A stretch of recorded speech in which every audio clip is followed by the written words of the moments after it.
예, 모의고사 10회 직업상담학입니다.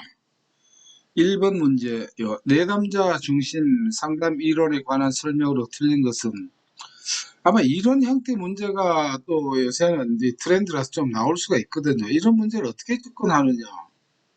그럼 뭐 내담자 중심 상담 이론을 전부 다 알아야 되느냐. 이렇게 하면 좀 머리가 아프거든요. 예, 그렇게 부담 가지지 마시고 알다시피 우리가 직업상담사 과정에서는 그렇게 깊이 있는 걸 요구하지 않습니다. 뭔가 딱 꼬리표를 내는 게 있거든요. 예, 그런 걸 이제 찾으면 됩니다.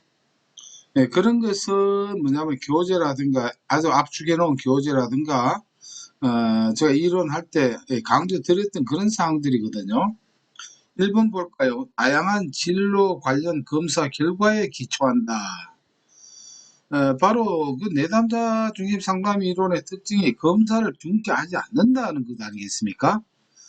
딴 거 몰라도 바로 이렇게 검사 결과에 기초하여 상담을 진행한다. 이렇게 바로 틀린 게 바로 나와버리거든요. 예, 이런 것을 찾으면 됩니다. 차분하게요. 아이고, 이거 뭐 모르는 건데 어떻게 해야지 당황해버린 순간에 이게 안 보일 수가 있거든요. 예, 또 참고로 볼게 2번 로저스는 직업과 관련된 의사결정에 대해 구체적으로 언급하지 않았다. 네, 구체적으로 언급하지 않은 뭐 이런 거는 알아도 되고 몰라도 되는 겁니다. 3번 몇몇 내담자 중심 상담사들은 일반적 적응과 직업적 적응 사이의 관련성이 크지 않다고 봤다. 별 차이를 두지 않았다는 것이에요. 인지주의에서는 차별을 두지만은 내담자 중심은 그렇게 차별을 두지 않기 때문에 로드스의 이론에는 그 내담자 분류법이 안 나와 있거든요. 이런 걸 참고를 하시면 되고요. 4번 직업정보는 내담자의 입장에서 필요할 때만 상담 과정에 도입한다. 뭐 이런 거는 참고로 기억해 주셔도 되고 굳이 일부러 이것까지 암기할 필요는 없습니다. 그러면 양이 복잡해서 능률지기지 않거든요. 여하튼 내담자 중심은 내담자 중심이고 뭐냐면 이게 검사 결과를 그렇게 중시를 하지 않습니다. 뭐 그게 하나의 특징이죠. 2번입니다. 인지적 명확성 문제의 원인 중 경미한 정신건강 문제의 특성으로 옳은 것을 했습니다. 이게 2회 시험인가 한번 나왔어. 올 2회인가? 예, 이게 한번 또 나왔더라고요. 오래간만에 나왔어요, 이 문제는. 아론의 그 인지주의죠. 명확성에 5가지가 있습니다. 뭐 그거는 지금 필기 과정에서 왜 필요 없어요. 경미한 정신건강. 뭐 이거 실기 때는 이걸 우리가 알아야 됩니다. 실기 준비할 때는. 그러나 이런 경우는 전부 다 이 내용을 어떻게 하려고 하지 마시고 이것은 답을 차라리 외우는 게 좋습니다. 이런 거는요. 심각한 약물 남용 장애는 이게 어떤 그 정서적인 문제고 잘못된 결정 방식이 진지한 결정 방해하는 거는 이거는 누구에게나 있을 수 있는 이게 경미한 정신 건강 문제가 됩니다. 요거 답을 차라리 기억해보지. 아, 이건 경미한 것이다. 왜? 잘못된 결정 방식은 많이 하고 그런 것 때문에 실수하는 것은 대부분의 사람들이 하는 것이기 때문에 경미하다라고 이렇게 분류를 하는 것입니다. 경험 부족에서는 고정관념은 이게 명확성 문제의 원인 중에서는 이 고정관념이라고 되어 있습니다. 심한 가치관 고착에 따른 고정성 이런 거는요. 3번입니다. 상담사가 비밀을 파괴할 수 있는 경우와 가장 거리가 먼 것은 했습니다. 뭐 이런 것도 말이죠. 이런 게 나오면은 자신이나 타인을 위험하게 하는 거 이런 경우는 파기를 해야 되거든요. 내담자가 자살한다. 타인을 해친다. 4번 아동학대와 관련돼 있다. 네, 이런 거는 파기를 해야 돼요. 그러나 슈퍼바이저가 이렇게 말하는 거는 이거는 들어서는 안 되겠죠. 슈퍼바이저는 안 됩니다. 그러나 이제 쉽게 말하면 여기에서 비교 혹 이런 게 나올지 모를까 그러는데 슈퍼바이저와 슈퍼비전은 다릅니다. 비전은 뭡니까? 공개 발표를 하는 그 과정이에요. 그럴 경우에는 공개를 합니다. 비전은 이때 뭘로 보여주는 거니까 이때는 공개되는구나. 그러나 슈퍼바이저는 상담사의 그 스승입니다. 가르친 사람. 스승이 그래 하라라고 해서 이걸 공개하면 안 되겠죠. 그래서 비전과 슈퍼바이저의 차이 혹시 또 구분해 놓으십시오. 4번 직업상담의 목표와 가장 거리가 먼 것은 뭐 이런 것도요. 이걸 뭐 어떻게 하지 말고 보면은 그냥 이 말이 안 되는 소리 그게 찾으면 됩니다. 적성과 흥미를 탐색하고 확대한다. 진로 발달이나 직업 문제에 대한 처치를 한다. 새로운 노동시장의 영역을 개척한다. 참 이건 아니겠죠. 이것은 그 직업상담사의 역할이 아닙니다. 이런 거 찾아내면 됩니다. 오늘 이 시간에는 시험을 앞두고 있기 때문에 우리가 답도 기억하는 것도 좋겠지만 문제를 우리가 어떻게 접근하는가 그 심리적인 어떤 그 관점, 자세 이게 상당히 필요하리라고 생각이 됩니다. 5번 생애 진로 사정 시 전형적인 하루를 탐색할 때 초점을 두어야 하는 거. 전형적인 하루를 어떻게 보내느냐 할 때는 뭡니까? 진전 강요 중에서 하루를 독립적으로 보내는가, 의존적으로 보내는가, 이걸 알아보는 과정이죠. 학교 갈 때 누가 가라고 해서 가는지, 뭐 등등 이런 것들이 됩니다. 숙제를 하더라도 자기가 스스로 알아서 하는가, 얘야 숙제해라 이렇게 누구가 시켜서 하는가, 이런 것 등등이 되겠죠. 6번입니다. 브레이필드가 제시한 직업 정보의 기능에 해당하지 않는 것. 자, 이런 거는 단순하게 키워드만 알면 되는 것입니다. 브레이필드는 우리가 키워드를 필드에 육상 연습을 하는 걸로 이렇게 설명을 했죠. 육상 선수들은 정지했다가 다시 또 움직이고 스타트 연습을 계속 하지 않습니까? 그래서 키워드가 뭡니까? 정제동입니다.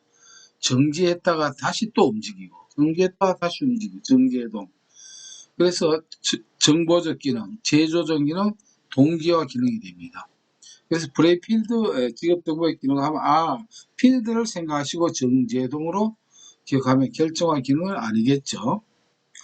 7번 직업상담 초기 접수 면접에서 이루어지는 주된 내용은 행동수정은 이거는 아니겠죠. 과제물 부여, 내담자 심리평가, 상담관계 형성, 엄밀히 보면 이 과제물도 부여를 합니다. 면접할 때 다음에 올 때 뭘 준비해 오세요. 그 다음에 면접에서 내담자가 현재 심리 상태도 평가를 합니다. 그래서 이것들이 전부 다 이렇게 상담 관계 형성 이 세 가지를 전부 다 우리가 상담의 구조화라고 하죠. 하긴 하는데 그러나 여기에서 문제는 주된 내용입니다. 초기에서 주된 내용은 항상 뭡니까? 상담 관계 형성입니다. 이렇게 깊이 설명할 필요까지는 없겠지만 과제물 부여나 내담자 심리 평가도 접수 면접에서 편하지 않게 하는 것은 맞습니다. 그러나 주된 것은 관계 형성이겠죠. 초기에 가장 중요한 것은 9번 게스탈트 상담의 상담 기법으로 적절하지 않는 것입니다. 이런 것도 게스탈트 상담 기법 전부 다 포괄적으로 알려고 안 해도 됩니다. 마치 1번 문제와 같은 그 성질의 이런 문제를 우리가 접근할 때는 뭡니까? 뭔가 꼬리를 확실하게 표를 내주고 있는 거 그거를 찾으면 되는 거예요. 나에 있네 하고 지금 막 자랑을 하고 있는 게 있거든요. 그걸 찾아봅시다. 꿈을 이용한 작업 게스탈트 해당됩니다. 자기 부분들과의 대화를 통한 자각 들어가고요. 자각을 증가시키기 위한 숙제 사용 들어갑니다. 자, 이거 몰라도 좋아요. 우리가 네 가지를 다 알아야 답을 찾는 것은 아니라는 것입니다. 4번 상담사, 내담자 사이에 드러나는 전의의 분석이라고 해서 이게 딱, 나 여기 있네 이렇게 표를 내고 있지 않습니까? 전의를 분석하는 것은 누구의 정신분석, 프로이드의 정신분석 이론이거든요. 전의, 분석 이런 거. 그 다음에 초기의 어떤 경험이 아주 성격을 결정한다든가 등등 이런 것들입니다. 그래서 이거는 1, 2, 3번을 잘 모른다 하더라도 이렇게 전위 분석하는 거 이것은 프로이드 이론이니까 게스탈트에 해당이 되지 않겠죠. 9번입니다. 빈드버그의 진로 발달 단계 중 현실기의 하위 단계가 아닌 것은 요거는 우리가, 요거 하나만 알 게 아니고, 이게 안 나오면 또 하나가 당겨 나와요. 자, 우리가 긴접버거 가면 긴접 버스 타고 여행을 간다 하니까 처음에 버스 타면은 환상에 잠겼다가 목적지에 돌아오면 현실로 이렇게 돌아온다. 이게 3단계입니다. 3단계.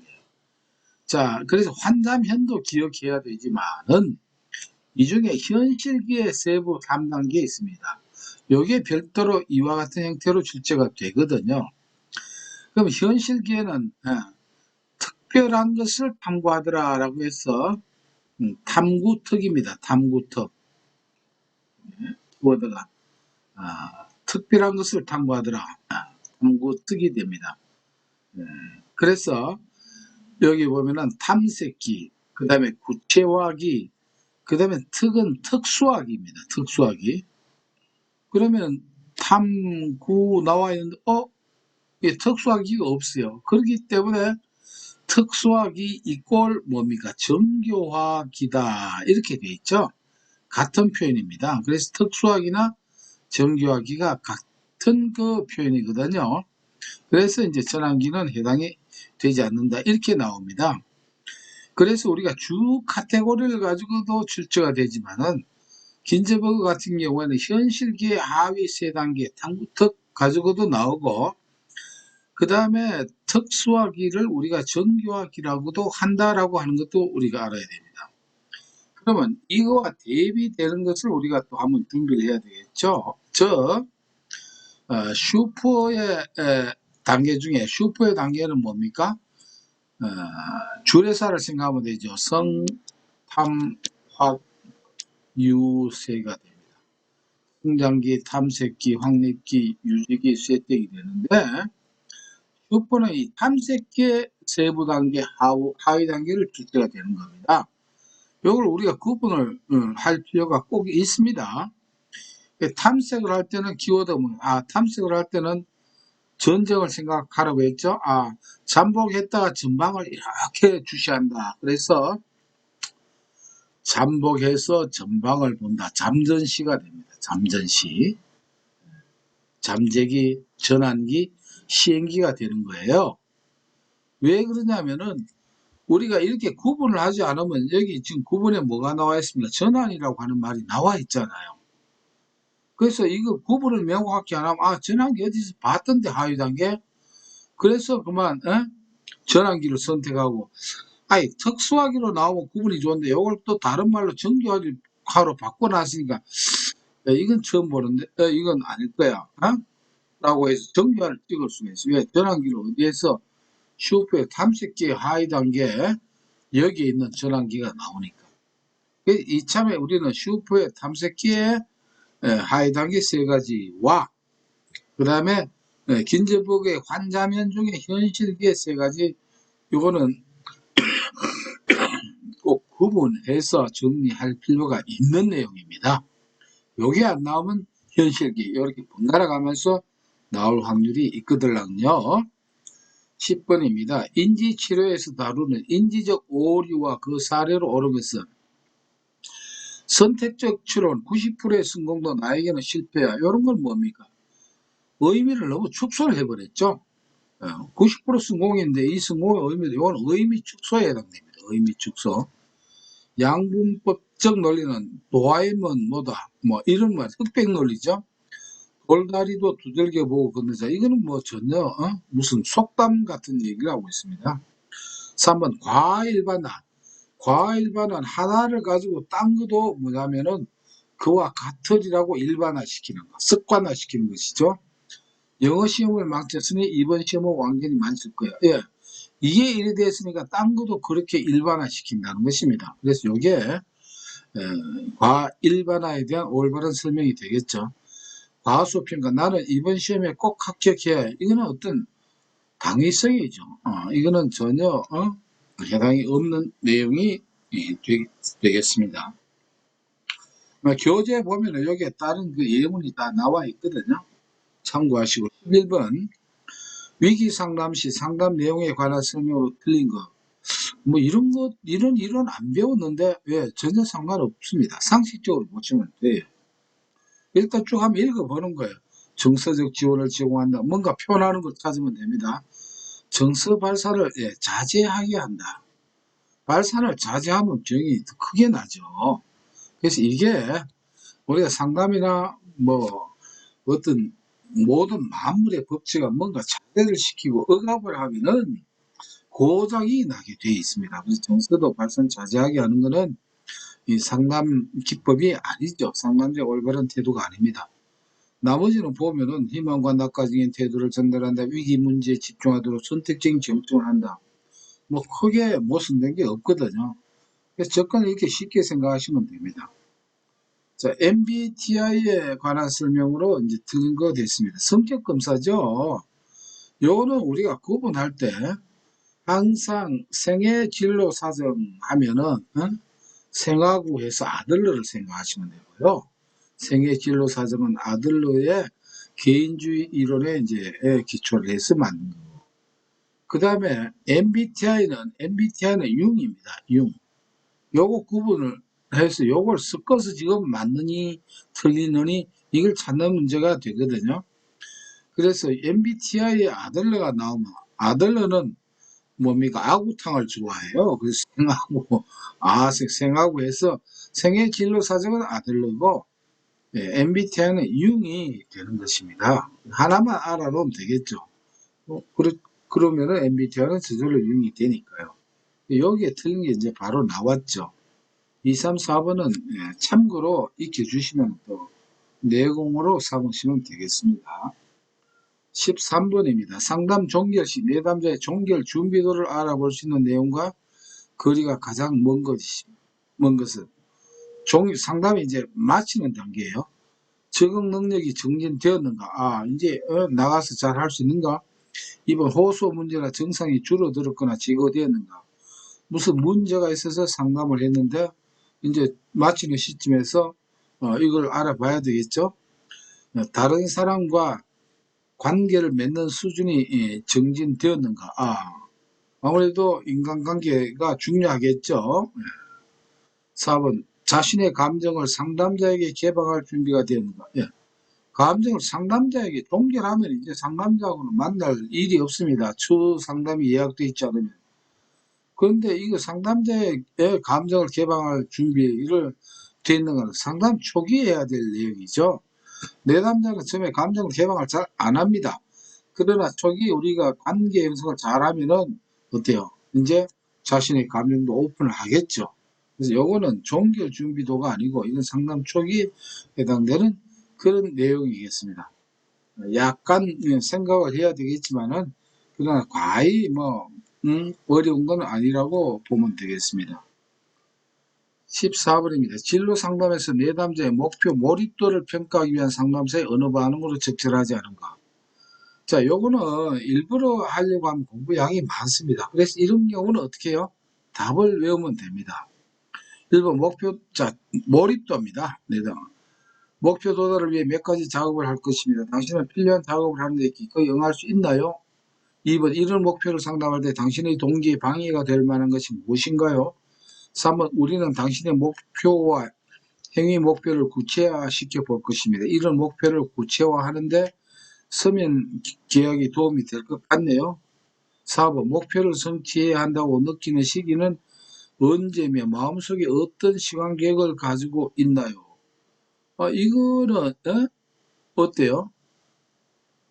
이거는 어떤 시간을 계획을 가지고 있느냐는 것은 하나의 몰입도가 아니고 목표 어떤 설정 단계에 물어보는 것이겠죠. 그래서 요거 혼란스러움은 요 문제가 하고 또 2020 원래 그 문제 보면 요 두 문제가 번갈아 가면서 나옵니다. 그래서 몰입도 할 때는 이건 하나의 의사결정에 대한 그러한 그 문제가 되기 때문에 여기에서는 어느 반응으로 적절하지 않다고 이렇게 정리하고 넘어가겠습니다. 15번 지급 상담 시 한계 오류를 가진 내담자들이 자신의 기여내를 제한하는 방법에 해당하지 않는 것.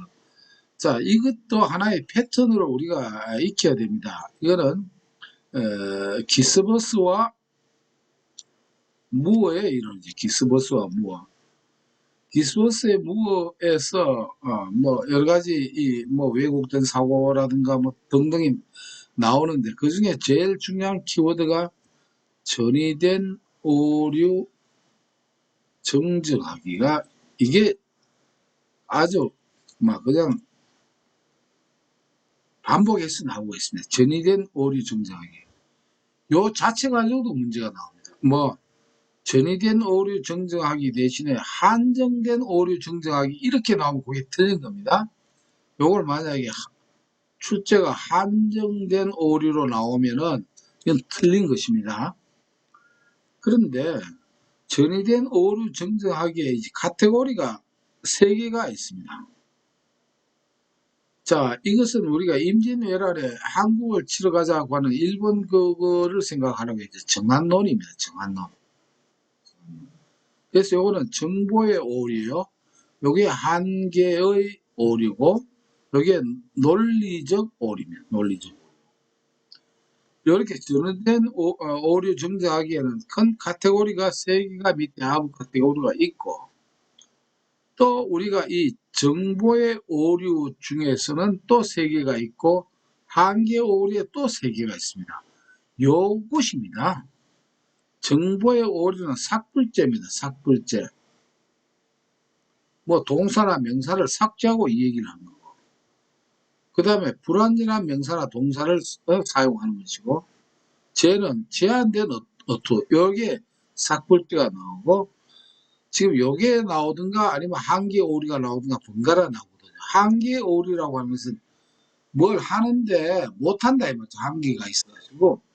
그래서 이것이 요것의 키워드는 조금 뭐 이미지로는 곤란하지만 예부를 기억해 외워 두셔야 됩니다.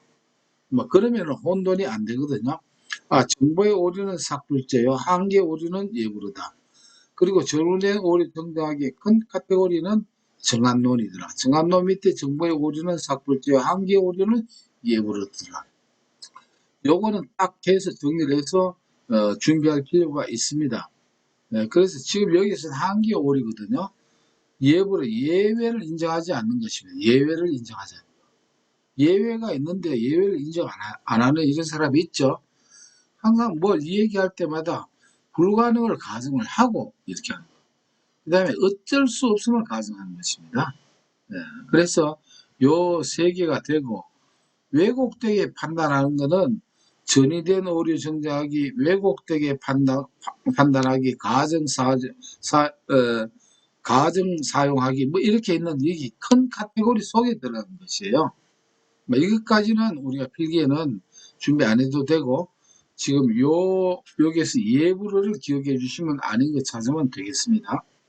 왜곡되게 판단하는 것도 기스버스 무어에 기법 중에 하나가 분류법에 들어가 있습니다. 그러나 지금 이건 카테고리를 찾는 그 문제가 되겠죠. 16번입니다. 상담의 초기 면접 단계에서 일반적으로 고려할 사항이 아닌 것은 통찰의 확대. 그렇죠. 통찰의 확대. 이 말이 뭐냐. 뭐 헷갈리면 내담자를 손들고 무릎 꿇고 이렇게 반성하게 하는 거라고 생각하면 됩니다. 통찰의 확대. 반성 좀 하라. 초기 면접에서 내담자 그렇게 하면 안 되겠죠. 이건 아닙니다.